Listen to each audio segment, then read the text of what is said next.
পাহাড়ের মাঝে মেঘে মাখা রোদের ছোঁয়া দিয়ে এক নতুন সকাল। এই সকাল সকল ভ্রমণপ্রেমী মানুষের কাছে এক অপূর্ব দৃশ্য। আর এই দৃশ্য দেখার জন্য আমরা বারবার ছুটে যাই পাহাড়েতে। এর আগের পর্বতে আমরা শিয়ালদা থেকে দার্জিলিং মেল ধরে চলে আসি এনজিপি স্টেশনে। তারপর এনজিপি থেকে গাড়ি ধরে চলে আসি পেলিংয়ে। যদি আপনি সেই পর্বগুলি না দেখে থাকেন তাহলে অনুরোধ রইল এই পর্বের শেষে আগের পর্বগুলো দেখে নেওয়ার জন্য। ডেসক্রিপশন বক্সে আমি লিঙ্কগুলো দিয়ে রেখেছি। গুড মর্নিং বন্ধুরা, আজকে আমাদের পেলিংয়ের দ্বিতীয় দিন। তো আজকে আমাদের পেলিংয়ের পুরো সাইট সিনটা করার ইচ্ছা আছে। তো এখন বাজে প্রায় 6:30। আমরা এবার রেডি হব। যত তাড়াতাড়ি রেডি হওয়া যায় তত রেডি হয়ে বেরোতে হবে আমাদের। আর আজকে পুরো সারা দিনের পুরো প্যাকড শিডিউল। দেখা যাক আজকে কোথায় কোথায় যাই, আপনাদের সবটাই দেখাবো। তো সঙ্গে থাকুন।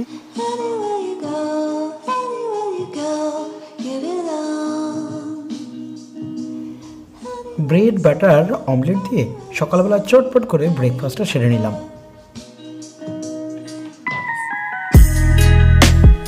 আমাদের গাড়ি রেডি, এবার আমরা বেরিয়ে পড়বো। চলো।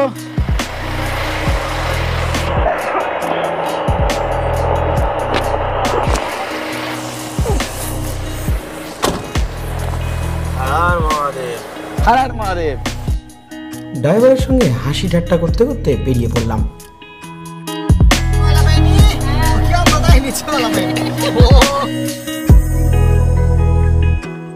পাহাড়ের যে দৃশ্য দেখে বেশ ভালো লাগে পাহাড়ে যেতে, তার প্রধান একটা কারণ হলো এই রকম। এখানে ট্রাফিক কিন্তু যতই হোক না কেন, লোকের ধৈর্য শক্তি ব্যাপক। তাই একটা বড় গাড়ি এলে কি করে তাকে পাস দিতে হয় তা পাহাড়িদের কাছ থেকে শেখা উচিত।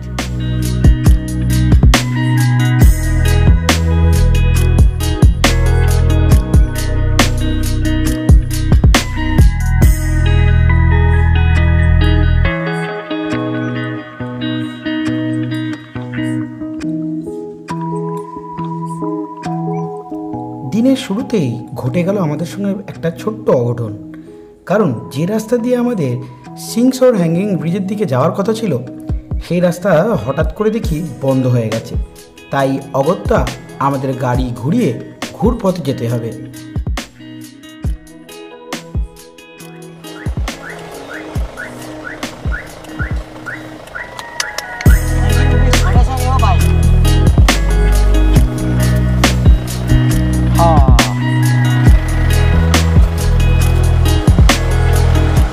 আপনারা যদি সিংসোর হ্যাঙ্গিং ব্রিজের দিকে যান তাহলে কিন্তু এখন একটু অসুবিধা আছে, কারণ কি মেন যে রাস্তাটা ছিল আগে সেটা ভেঙে গেছে, যার ফলে রাস্তাটা একটু ঘুর পথে যাওয়া হচ্ছে।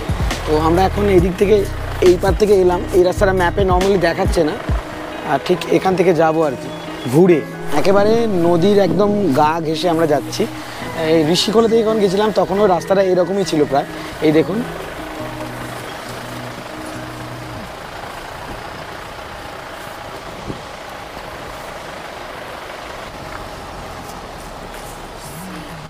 এই দেখুন ম্যাপেতে দেখাচ্ছে আমরা কোনো রাস্তায় নেই, একদম মাঝখানে রয়েছি।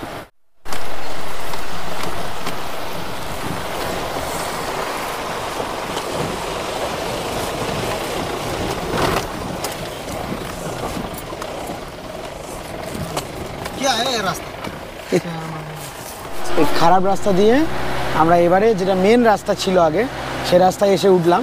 মানে জয়েন্ট হলো বলতে পারেন। আবার এসে মাঝখানে নদীর মাঝখান থেকে রাস্তা কেটে বানানো হয়েছে। তো এইবারে মোটামুটি ঠিকঠাক রাস্তা। আবার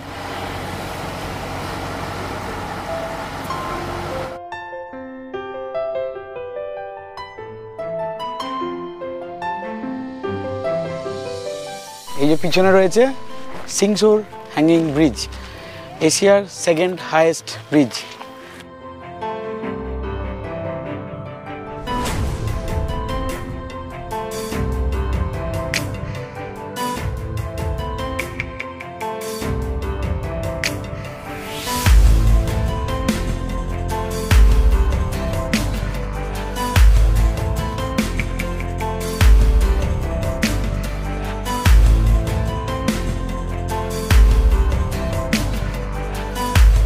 এশিয়ার সেকেন্ড হাইয়েস্ট ব্রিজ।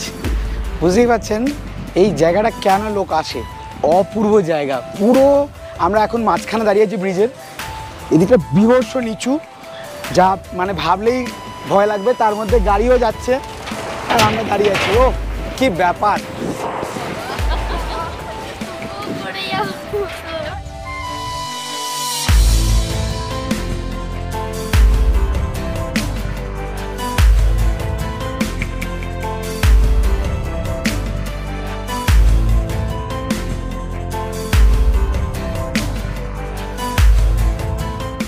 অলরেডি এখন টাইম হচ্ছে 9:40 আর আমরা এবার বেরোবো এখান থেকে।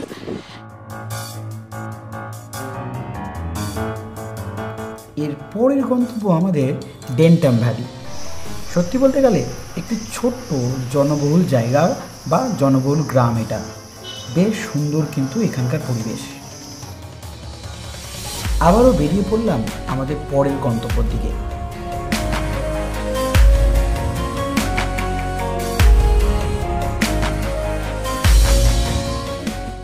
চলে এলাম ছাঙ্গে ওয়াটারফলে।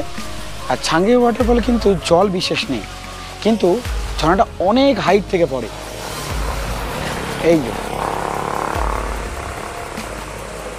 সেই উপর থেকে পড়ছে আর কি।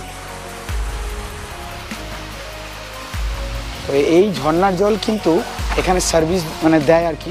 এখানকার লোকজনরা এখান থেকে এই জল নিয়ে গিয়ে হোটেলে অনেক সময় দেয়। তো এই যে ভরছে সেগুলো। আমরা এদিক থেকে এসেছি, আমরা ফেরার পথে দেখে যাচ্ছি মেনলি। পাহাড়ে শুধু গাড়ি চড়া আর গাড়ি চড়া, যদিও এই গাড়ি চড়ার মজাটাই কিন্তু অন্য রকমের। প্রতি বাঁকে এক নতুন দৃশ্য, আর সেই দৃশ্যই মন কেড়ে নেবে আপনার। পেলিংয়ের স্কাই ওয়াকের ঠিক পাশে কিন্তু রোপওয়েটি তৈরি হচ্ছে, তার কাজ চলছে জোর কদমে। আর এই যে সামনেই স্কাই ওয়াক। মেনলি পেলিংয়ের যেটা মেন অ্যাট্রাকশন, এটার জন্যই লোকজন আছে বলতে পারেন। তো চলুন যাই, আগে টিকিট কাটতে হয় এখানে।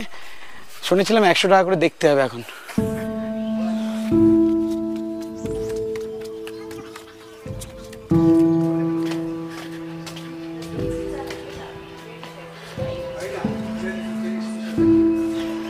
सर कितना करके चार्जेस है सर? 100 ईच। और 12 ईयर्स का चाइल्ड? अच्छा ओके, थैंक यू।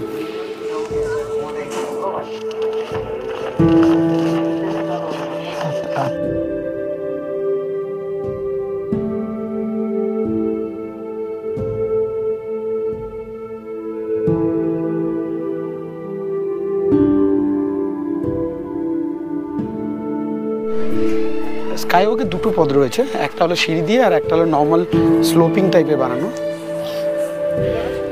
এইরকম স্লোপিং বানানো। গ্লাস ব্রিজে উঠলে তার আগে কিন্তু আপনাদের জুতো খুলতে হবে। আর এখন রোদ্দুরের তাপ কিন্তু বেশ লাগছে, তাই নিচে মোজা পরা সত্ত্বেও গরমটা বেশ আছে। আর এই হলো জুতো রাখার জায়গা।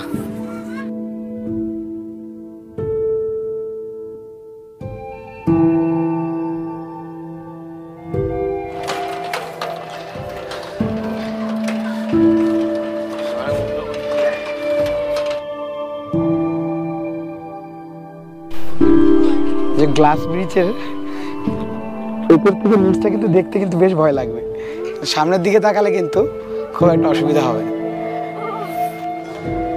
ছোট্ট ব্রিজ, খুব বড় সড়ো নয়, কিন্তু জায়গাটা বেশ সুন্দর। এই আয় আয় আয় আয় আয়, কি হলো? আসবি তো? চলে চলে। আমার কিন্তু করছে না কিছু। এতগুলো লোক যাওয়া আসা করছে, ভাঙেনি, তোরা আসলে ভেঙে যাবে। ওই দে এই গ্লাস, এদিকেও তো গ্লাস, কি হবে তাহলে?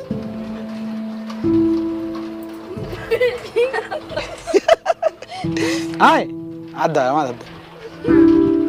তাহলে ভয় পাচ্ছিস? তাহলে ছেড়ে যা। না খুব সুন্দর, এতক্ষণ পরে ফিল করেছে গরম।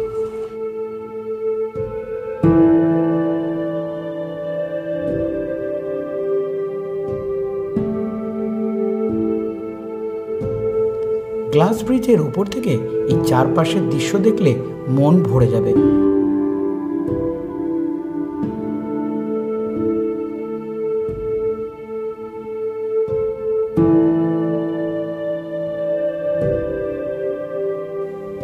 স্কাই ওয়াকের ঠিক পাশেই রয়েছে এক সুন্দর মনেস্ট্রি। এই মনেস্ট্রির ভেতরে কিন্তু একেবারেই ভিডিওগ্রাফি অ্যালাউ নেই, তাই বাইরে থেকেই যতটা করতে পারলাম করলাম। কিন্তু এই মনেস্ট্রির উপর থেকে এই চারপাশের ভিউটা কিন্তু খুবই সুন্দর, তাই যখনই এই মনেস্ট্রিতে যাবেন অবশ্যই মনেস্ট্রির একেবারে টপে উঠে তারপর সেখান থেকে চারপাশটা দেখতে একদম ভুলবেন না। আমার তো বেশ ভালো লেগেছিল, আশা করি আপনাদেরও বেশ ভালো লাগবে।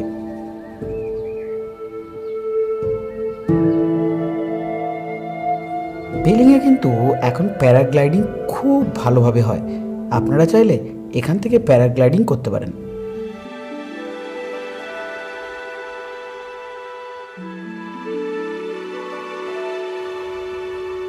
স্কাই ওয়াকের এই চারপাশটা ঘুরতে মোটামুটি ঘন্টা 1.5 থেকে 2 ঘন্টা মতো সময় লাগে, তাই হাতে সময় কিন্তু নিয়ে যাবেন।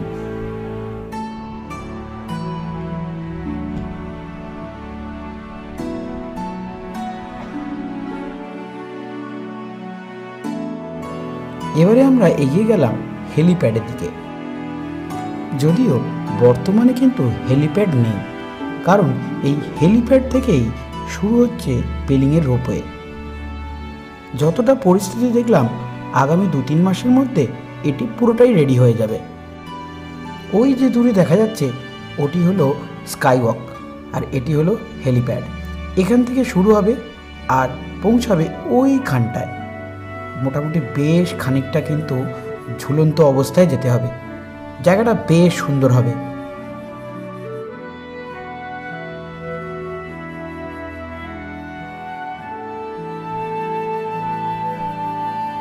এবারে ফিরে এলাম হোটেলেতে। তখন পেটে ছুঁচো দৌড়াচ্ছে, তাই চটপট করে দুপুরের লাঞ্চটা সেরেই ফেললাম। বাইরে কিন্তু ব্যাপক রোদ। এবারে খাওয়া দাওয়া হয়ে গেছে, মোটামুটি এখান থেকে ইচ্ছা আছে 2টোর মধ্যে বেরিয়ে পড়বো, তাহলে পুরোটা কমপ্লিট হয়ে যাবে। এখন আমরা বেরিয়ে পড়ছি কেচিবেরি লেকের দিকে আর কাঞ্চনজঙ্ঘা ওয়াটারফলের দিকে।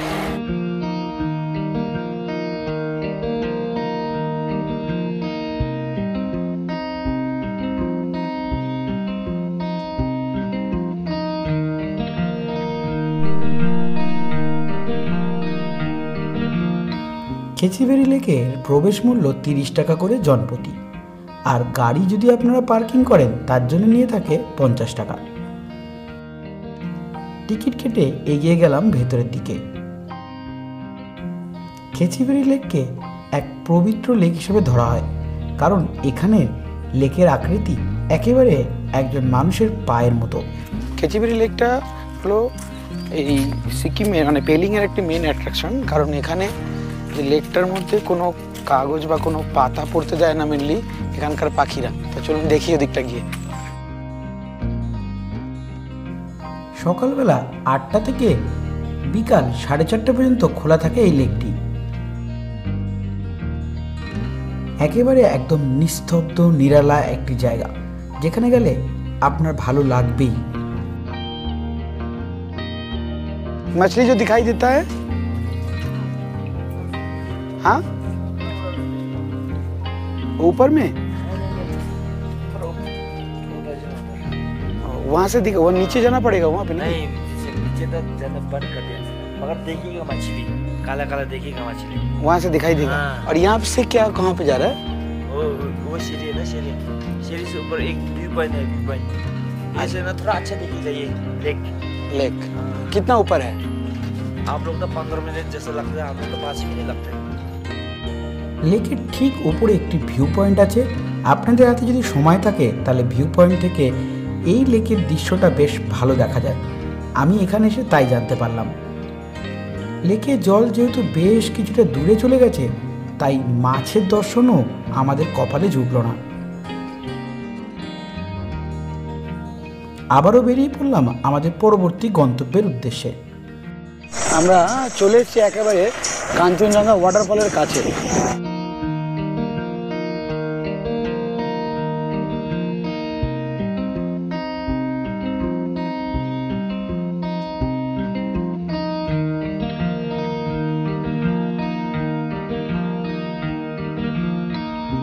টিকিট লাগে না না?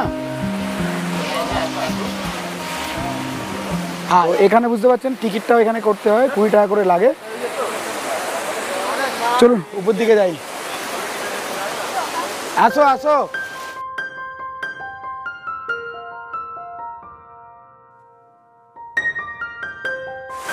ও কি দেখতে লাগছে দেখুন।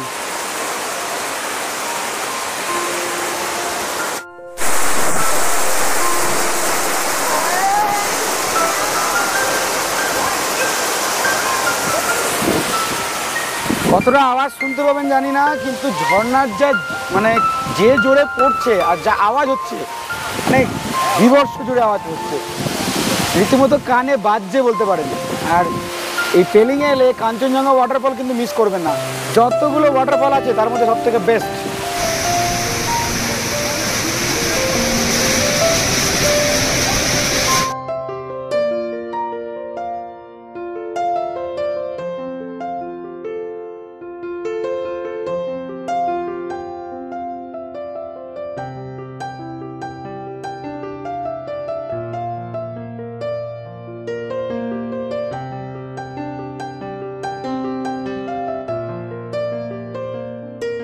মোটামুটি এই কাঞ্চনজঙ্ঘা ওয়াটারফলটাও কমপ্লিট হয়ে গেল।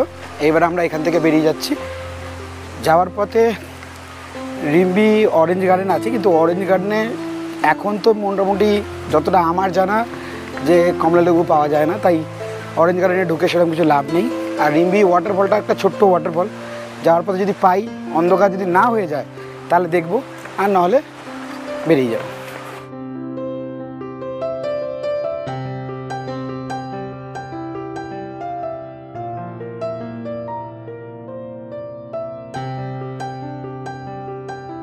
এই যে নিচে দেখতে পাচ্ছেন এই সমস্ত গাছগুলো কিন্তু কমলালেবু গাছ। তো স্বাভাবিক ক্ষেত্রে এই সময় তো কমলালেবু থাকে না, আর যেহেতু এই সময় থাকে না তাই সেই ক্ষেত্রে এন্ট্রি করেও লাভ হয় না। কিন্তু একটা জিনিস সুবিধা আছে যে এন্ট্রি করলে কিন্তু আপনি নদীর পাশে যেতে পারবেন। যদিও নদীর পাশে যাওয়ার অনেক জায়গাগুলো আছে, যেখানে ইচ্ছা আপনার মনে হলো দাঁড়িয়ে করিয়ে গাড়িতে দাঁড় করিয়ে যেতে পারেন। এই কমলালেবুর বাগানটা সকাল 9টা থেকে বিকাল 5টা পর্যন্ত খোলা থাকে। এখন বাজে প্রায় 5:45। তো আমরা স্বাভাবিক ক্ষেত্রে ভেতরে ঢুকে দেখতে পাবো না আর।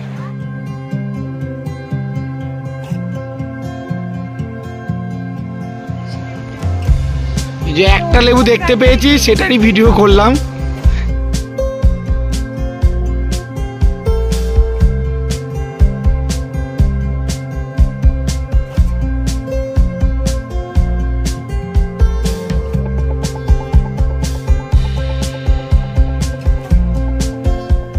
এবারে আমরা চলে এলাম রিম্বি ওয়াটারফলে। আজকের দিনে শেষ স্পট বলতে পারেন এই রিম্বি ওয়াটারফল। সরু একটা ফলস আছে কিন্তু অনেক উঁচু থেকে নামছে। বেশ এমনি বর্ষাকালে বেশ ভালো লাগবে, কিন্তু এখন বিশেষ জল নেই তো তাই ততটা ভালো লাগছে না।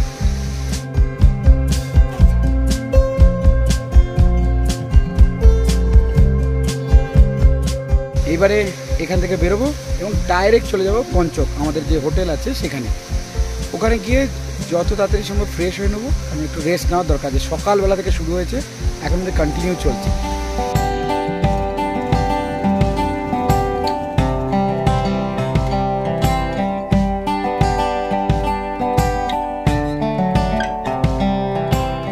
পেলিং শহরে পৌঁছতে পৌঁছতে আমাদের সন্ধে হয়ে যায়। আলো আঁধারে খেলতে খেলতে অন্ধকার তখন জয় পেয়ে যায়। আমরা এসে পৌঁছলাম আমাদের হোটেলেতে। দাদা আমাদের ওই চাবিটা দিয়ে দেন। ओए भाई ओए भाई फूड लॉज को गेस्ट आयो चा पकड़ा दे फूड लॉज गेस्ट आया चा पकड़ा। আজ আমাদের রুমটা একটু চেঞ্জ করে দেওয়ার কথা ছিল। এরকম দুটো বেড আছে, একটা সোফা রয়েছে, একটা টিভি রয়েছে, আর ছোট্ট একটা ডেস্ক মতো রয়েছে, আর একটা ওয়ার্ড্রপ রয়েছে এখানে, আর একটা টেবিল রয়েছে, আর বাথরুমটা এটা এইরকম রয়েছে। কোমোড আছে, সুন্দর ব্যবস্থা এখানটাও, শাওয়ার আছে, গিজারও আছে। পায়ে হেঁটে রাতে কিন্তু পেলিং শহরটা বেশ ভালোই লাগে।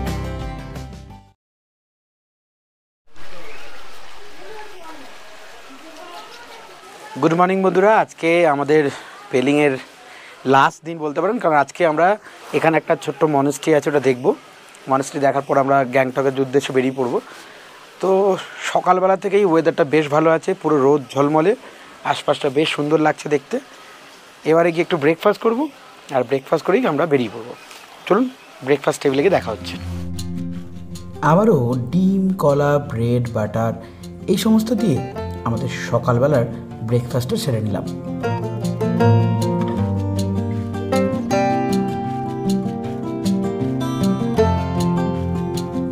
বেরিয়ে পড়লাম প্রেমিয়াংসে মনেস্ট্রির উদ্দেশ্যে।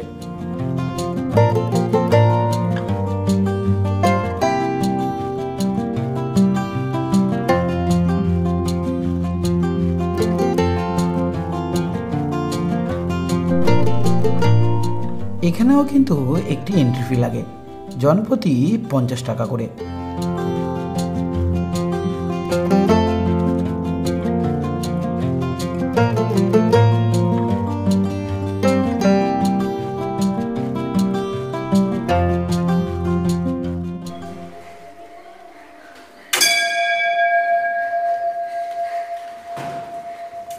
সিকিমের বেশ কিছু প্রাচীন মনেস্ট্রির মধ্যে এটি কিন্তু অন্যতম।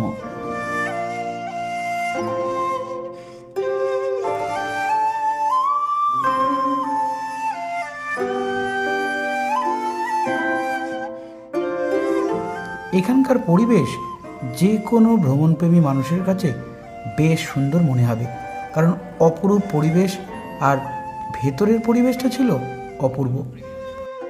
এটা হলো প্রেমিয়াংশ মনেস্ট্রি। তো এই মনেস্ট্রির ভেতরে কিন্তু ভিডিওগ্রাফি একেবারেই অ্যালাউ নেই, বাইরে থেকেই যতটা যা করা যাচ্ছে করছি। তো সকালের দিকে এখানে আসলে বেশ ভালো লাগবে, খুব শান্ত এবং নিলিবিলি মনে হবে। আর এখানে লোকজন খুব একটা আসে না, খুব কম লোকই আসে, কিন্তু জায়গাটা খুবই সুন্দর জায়গা।